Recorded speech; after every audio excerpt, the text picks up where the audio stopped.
The second branch of the Mabinogi. Bendigeidfran, son of Llyr, was crowned king over this island and invested with the crown of London. One afternoon he was in Harlech in Ardudwy at one of his courts. He was sitting on the rock of Harlech above the sea with his brother Manawydan, son of Llyr, and his two brothers on his mother's side, Nisien and Efnisien, and noblemen too, as was appropriate around a king. His two brothers on his mother's side were the sons of Irosoedd by his own mother Penavin, daughter of Beli, son of Minogan. One of these was a good lad. He could make peace between two armies when they were most enraged. That was Nisien.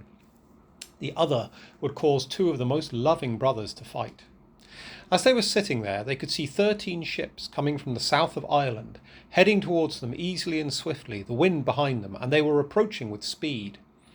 "I can see ships over there coming boldly towards the shore," said the king. "Tell the men of the court to put on their armour and go and find out what their intentions are." The men armed themselves and went down to meet them. Having seen the ships at close quarters, the men were certain that they had never seen ships in a more perfect condition than these, with their fair, beautiful, exquisite banners of brocaded silk. Suddenly, one of the ships overtook the others, and they saw a shield being raised above the ship's deck, with the point of the shield upwards as a sign of peace. The king's men approached them so that they were within speaking distance. The others put out boats and approached the shore and greeted the king. The king could hear them from where he was seated on the high rock above their heads. "May God prosper you," he said, "and welcome. Whose are these ships, and who is their chief?" "Lord," they said, "Matholwch, king of Ireland, is here, and these are his ships." "What does he want?" said the king. "Does he want to come ashore?" "No, Lord," they said, "unless you grant him his request. He has business with you." "What sort of request does he have?" said the king. "He wishes to unite your two families, Lord," they said. "He has come to ask for Branwen, daughter of Llyr, and if you agree, he wishes to join together the island of the mighty and Ireland so that they might be stronger." "Very well," he said, "let him come ashore and we will take advice on the matter." That answer was taken to Matholwch. "I will go gladly," he said. He came ashore and was made welcome, and there was a great crowd in the court that night, what with Matholwch's retinue and that of the court. The first thing the next day, they took counsel. They decided to give Branwen to Matholwch.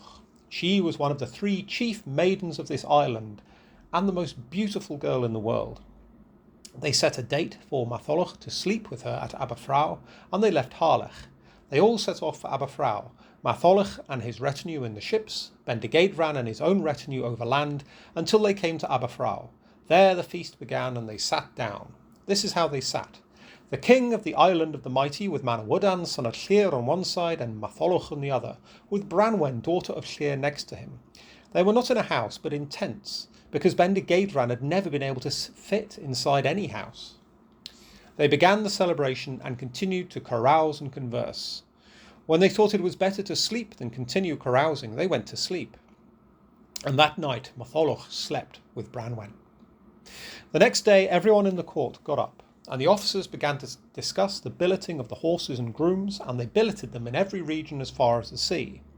Then, one day, Efnisien, the quarrelsome man of whom we spoke above, happened to come across the lodgings of Matholwch's horses, and he asked, who do they belong to? "These are the horses of Matholwch, king of Ireland," they said. "What are they doing here?" he said. "The king of Ireland is here, and he has slept with Branwen, your sister, and these are his horses." "Is that what they have done with such a fine maiden, and my sister at that, given her away without my permission? They could not have insulted me more," he said. Then he went for the horses, and he cut their lips to the teeth, and their ears down to their heads, and their tails to their backs, and where he could get a grip on the eyelids, he cut them to the bone. And in that way he maimed the horses, so they were good for nothing. The news reached Matholwch. He was told how his horses had been maimed and spoiled. "Well, Lord," said one, "you have been insulted, and it was done deliberately." "God knows," he said, "but I find it strange if they wanted to insult me, that they should have given me first such a high maiden, of such high rank, so beloved by her family." "Lord," said another, "it's perfectly clear there is nothing for you to do but return to your ships." So Matholwch made for his ships. The news reached Bendigeidfran that Matholwch was leaving the court, without asking, without permission. Messengers went to ask him why he was going. The messengers who went were Iddig, son of Anarog, and Hyfeithir. Those men caught up with him and asked him what was his intention and why he was leaving. "God knows," he said. "If I had known, I would not have come here. I have been completely insulted.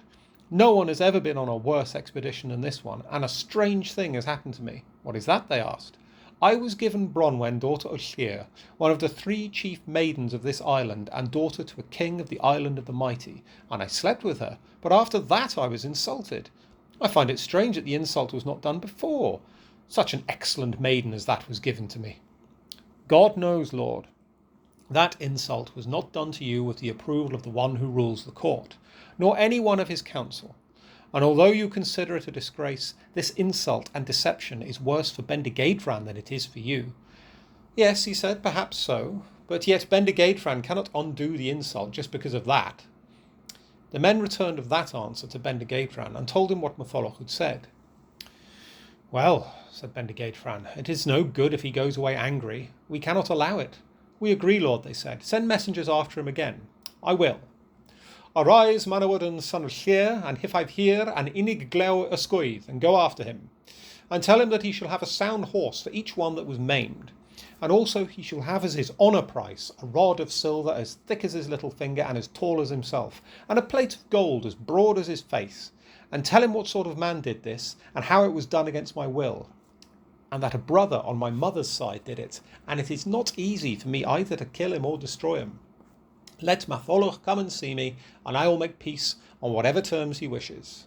These messengers went after Matholwch and repeated those words in a friendly manner, and he listened. Men, he said, we will take counsel. He took counsel, and they decided that were they to refuse the offer, they would be more likely to get further shame than further compensation. So Matholwch made up his mind to accept. They came to the court in peace. The tents and pavilions were arranged as if they were laying out a hall, and they went in to eat. And as they had sat at the beginning of the feast, so they sat now. Bendigeidfran and Matholwch began to converse, but it seemed to Bendigeidfran that Matholwch's conversation was lifeless and sad, whereas he had always been cheerful before that, and he thought that the chieftain was downhearted because of how little compensation he had received for the wrong done to him. Sir, said Bendigeidfran, your conversation is not as good as it was the other night, and if it's because you feel your compensation is too little, I shall add to it as you wish, and tomorrow your horses shall be given to you. Lord, he said, may God repay you. I will increase your compensation too, said Bendigeidfran. I will give you a cauldron. And the property of the cauldron is that if you throw into it one of your men who is killed today, then by tomorrow he will be as good as ever, except he will not be able to speak. Matholwch thanked him for that, and was extremely happy on account of the cauldron. The next day his horses were handed over to him, so long as there were tame horses to give. From there Matholwch was taken to another commote, and foals were handed over to him until his payment was complete. And for that reason the commote was called Talabolion from then on. The second night they sat together. Lord, said Matholwch, where did you get the cauldron that you gave me? I got it from a man who had been in your country, said Bendigeidfran, and for all I know that is where he found it. Who was he asked. Llasa Llais Gifnewid, he replied. And he came here from Ireland with Cymadai Cymainfoll, his wife, and they escaped from the iron house in Ireland when it was made white hot around them, and they fled. I'm surprised you know nothing about it. Oh, I do, Lord, he said, and I will tell you all about it. I was hunting in Ireland one day on top of a mound overlooking a lake called the Lake of the Cauldron, and I saw a large man with yellow-red hair coming out of the lake with a cauldron on his back. He was a huge, monstrous man, too, with an evil, ugly look about him, and a woman followed him, and if he was large, the woman was twice his size. And they came up to me and greeted me. Well, I said, how are things going with you? It's like this, Lord, said the man. In a month and a fortnight this woman will conceive, and the boy who was then born of that pregnancy in a month and a fortnight will be a fully armed warrior. Well, I took them in to maintain them, and they were with me for a year. During that year no one objected to them, but from then on people resented them, and before the end of the 4th month of the 2nd year they were causing people to hate and loathe them throughout the land, insulting, harassing and tormenting noblemen and women. From then on my people rose against me to ask me to get rid of them and gave me a choice, either my kingdom or these people. I left it to the council of my country to decide what should be done. They would not go, these people, of their own free will. They did not have to go because of their ability to fight.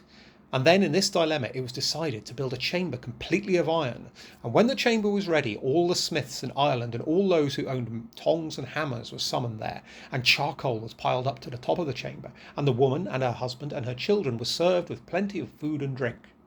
And when it was clear that they were drunk, The smiths began to set fire to the charcoal and blew the bellows that had been placed round the house, each man with 2 bellows, and they began to blow the bellows until the house was white hot around them.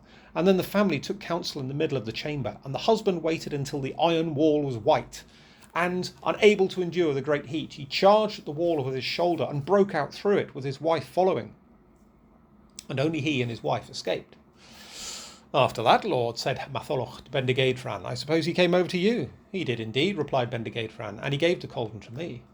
What sort of a welcome did you give them, Lord? Oh, I dispersed them throughout the land, and they are now numerous and prosper everywhere, and strengthen whatever place they happen to be in with the best men and weapons anyone has ever seen. That night they continued to talk and sing and carouse as long as it pleased them. When they realised it was better to sleep than to sit up longer, they went to sleep, and so they enjoyed the feast. When it finished, Matholwch, together with Branwen, set out for Ireland. They set out from Abductions in their 13 ships, and came to Ireland. There they received a great welcome. Not one man of rank or noblewoman in Ireland came to visit Branwen, to whom she did not give either a brooch, or a ring, or a treasured royal jewel, and it was remarkable to see such things leaving the court. Furthermore, she gained renown that year, and flourished with honour and companions. She also became pregnant. After the appropriate time had passed, she gave birth to a boy. They named him Gwen, son of Matholwch. The boy was put out to be fostered to the very best place for men in Ireland. Then, in the 2nd year, there was a murmuring of dissatisfaction in Ireland because of the insult that Matholwch had received in Wales and the disgrace he had suffered regarding his horses. His foster brothers and the men closest to him taunted him with it quite openly, and there was such an uproar in Ireland that there was no peace for Matholwch until he had avenged the insult. They took their revenge by sending Branwen from her husband's chamber and forcing her to cook for the court. And they had the butcher come to her every day after he had chopped up meat and give her a box on the ear. And this is how her punishment was carried out. Now, Lord, said his men to Matholwch, set an embargo on the ships and the rowing boats and the coracles, so that no one may go to Wales. And whoever comes here from Wales, imprison them and do not let them return in case they find out what is happening. They agreed on that. This continued for not less than 3 years. End of part 1.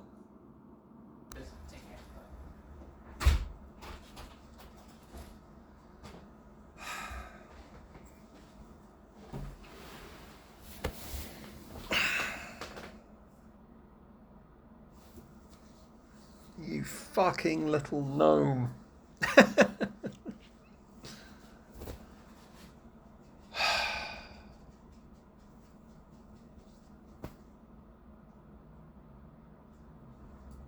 Mummy.